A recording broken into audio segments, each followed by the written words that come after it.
Hey, what's going on, guys? This is Super Simple Fixes. Today we're going to be talking about end screens. I'm going to talk about why they're super important, and then I'm going to show you how to actually get this set up. Hit that like and subscribe button. Let's get going.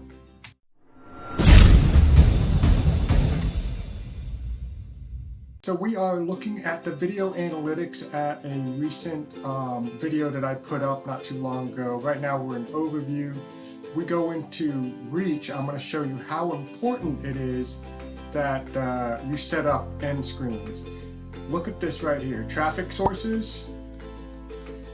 78% of my views, or 78.7% of my views, are coming from end screens.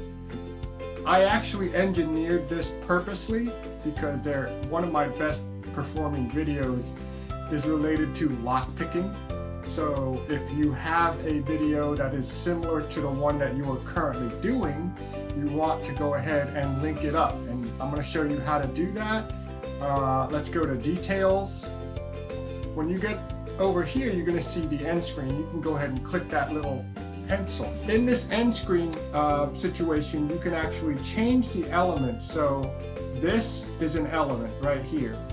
Okay, if I wanted to delete the element, I could. So I just clicked it and I deleted it, right? If I wanted to add a new element, let's say a subscribe button, I could do that. I don't want to give too many choices here because it just overwhelms the viewer. So what I'm just going to do is I'm going to stick with two choices. It defaults to most recent upload, but what you can actually do is you can choose a specific video from any channel. You can choose from one of my own videos, or I can choose a video from another channel. And this is my second channel, Top Tier Trivia.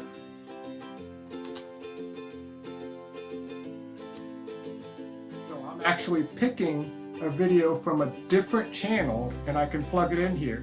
So if you're running two different channels, you can just keep that traffic going in a circle, just like that. Or you can keep the traffic going if you only have one channel.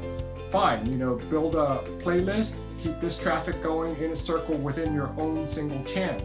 Keep this one going in this channel. So let's just do elements, video, okay, choose specific video.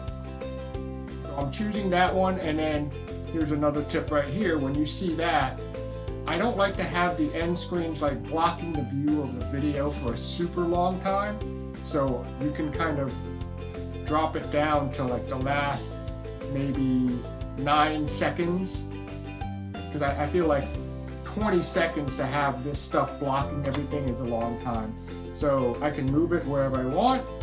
I'm just going to leave it just like that, hit save, and that way you're going to have your traffic going in a circle within your own channel, or if you have a separate channel, to drive traffic to that separate channel as well. Alright, I hope you learned something. Have any questions or comments, leave it on down below. Thanks a lot.